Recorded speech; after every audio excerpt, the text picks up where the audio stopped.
نبی صلی اللہ علیہ وسلم آپ کی زندگی ہمارے لیے عملی نمونہ. قرآن کیا کہتا ہے؟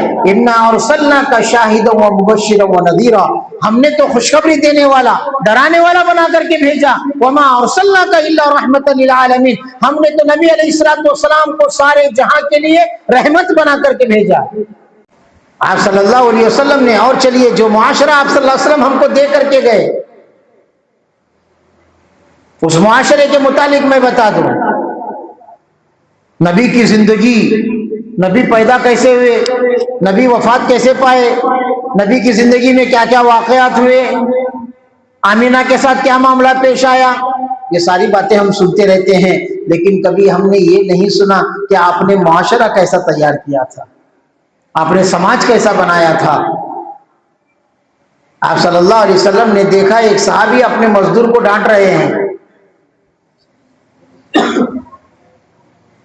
اور ڈانٹتے ڈانٹتے صحابی نے اس مزدور کو ایک تھپڑ بھی مار دیا. نبی صلی اللہ علیہ وسلم چلتے چلتے دیکھ رہے ہیں، زور سے اس صحابی کے نام کو لے کر کے پکارا اور کہا کیا کر رہے ہو؟ یاد رکھنا آج تم اس کے اوپر غالب ہو، یاد رکھنا تمہارے اوپر بھی غالب ہونے والا وہ اللہ ہے. جس دن وہ تم پر غالب آئے گا اور جس دن وہ تمہاری خبر لے گا تو تم بچ نہیں پاؤ گے.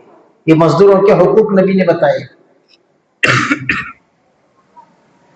کیا یہ معاشرہ ہمارے یہاں ہے؟ ہمارے یہاں بہنوں کے ساتھ کیا معاملہ ہوتا ہے؟ آج تو کوشش اس بات کی ہوتی ہے جتنا ہو سکے اتنا بہنوں کے مال کو ہڑپ لو، باپ کی پراپرٹی میں سے بہنوں کو کچھ نہ ملے، آج اس بات کی کوشش ہوتی ہے. حرام، اپنی جائز کمائی بھی حرام کر لیتا ہے بندہ بہنوں کو حصہ نہ دے کر کے.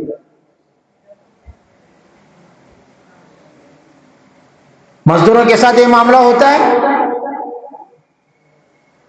نبی کریم صلی اللہ علیہ وسلم یہ معاشرہ بنانے کے لیے آئے ہیں. اس معاشرے کو بنانا ہماری اپنی ذمہ داری. آپ صلی اللہ علیہ وسلم کا معاملہ یہ تھا کہ جب آپ صلی اللہ علیہ وسلم کے سامنے کوئی جنازہ آتا تو آپ صلی اللہ علیہ وسلم پہلے پوچھتے بھائی اس جنازے پر کوئی قرض باقی تھا یا باقی ہے؟ اگر بتا دیا جاتا کہ یہ مقروض مرا ہے، قرض ہو، اس کے اوپر قرض باقی ہے، تو پوچھتے کوئی پراپرٹی چھوڑی ہے؟ آج لوگ لوگوں کا قرضہ باقی رکھ کر کے اپنی پراپرٹی بچانے کے چکر میں رہتے ہیں. یاد رکھو قرضہ ایک ایسی بلا اور ایسی مصیبت ہے معاف نہیں ہوتا مرنے کے بعد بھی جب تک کہ ادا نہ کیا جائے. تو آپ صلی اللہ علیہ وسلم پوچھنے پر بتاتے کوئی پراپرٹی چھوڑی ہے؟ کہا چھوڑی ہے. اس پراپرٹی کو بیچو، پہلے اس کا قرضہ ادا کرو تب جنازے کی نماز پڑھو. اور اگر یہ کہا جاتا کہ قرضہ تو ہے لیکن پراپرٹی کوئی چھوڑی نہیں ہے تو آپ کہتے صلو علی صاحبکم، آپ جنازے کی نماز پڑھ لو، میں نہیں پڑھاؤں، چلے جاتے. موقع آ گیا ایک صحابی کا ایسے ہی جنازہ آیا، پوچھا گیا قرضہ ہے؟ کہا قرضہ ہے. کہا جب قرضہ ہے تو کوئی پراپرٹی چھوڑی ہے؟ نہیں چھوڑی ہے. میں جنازے کی نماز نہیں پڑھا سکتا، تم پڑھ لو. تو آپ صلی اللہ علیہ وسلم جانے لگے. ابو قتادہ رضی اللہ تعالیٰ وہیں پر تھے. اللہ کے رسول یہ تو صحابی ہے، یہ تو آپ کے صحابی ہیں، ہمارے ساتھیوں میں سے ہیں، ایسا ہونا کوئی اچھی بات نہیں ہے. میں ذمہ داری لیتا ہوں اس شخص کے قرض کی ادائیگی کی، میں اس کا قرضہ ادا کر دوں گا، آپ جنازے کی نماز پڑھائیے. تب آپ صلی اللہ علیہ وسلم کھڑے ہو کر کے جنازے کی نماز پڑھائی. پھر آپ نے ایک اعلان کیا، وہ اعلان آج تک کسی نے نہیں کیا تھا. وہ اعلان یہ تھا کہ جو شخص قرضہ رد کر کے مر گیا ہو اور اس کی ادائیگی کے لیے کوئی پراپرٹی اس کے پاس موجود نہیں ہے، اس کے قرض کی ذمہ داری محمد رسول اللہ لیتا ہے. جو کسی کو چھوڑ کر کے گیا ہے، کسی یتیم بچے کو چھوڑ کر کے گیا یا کسی کے پاس کچھ نہیں ہے، اس کا محمد رسول اللہ ہے. اگر قرضہ چھوڑ کے گیا ہے محمد رسول اللہ کے پاس آ کر کے قرضہ وصول کر لو. اور اگر کچھ نہیں چھوڑا ہے اور یتیم بچے چھوڑے ہیں، اس کی ذمہ داری محمد رسول اللہ لینے کے لیے تیار ہے. یہ اصحاب صفہ کا چبوترا ہے، وہیں پر ان کا قیام ہوگا، وہیں پر ان کے سارے انتظامات ہوں گے. جب تک وہ نہیں کھائیں گے محمد رسول اللہ نہیں کھائے گا. یہ آپ صلی اللہ علیہ وسلم نے معاشرہ بنایا. اس معاشرے کی تشکیل کی ضرورت ہمارے درمیان ہونی چاہیے. ہمارے درمیان میں ڈی جے والا تشکیل نہیں ہونی چاہیے.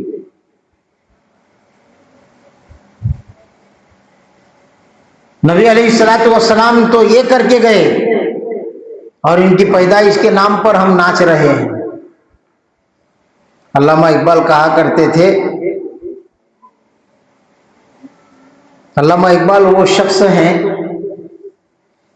کہ جب یہ اسپین گئے تو اسپین پر پہنچنے کے بعد وہاں دیکھا کوئی مسجد نہیں،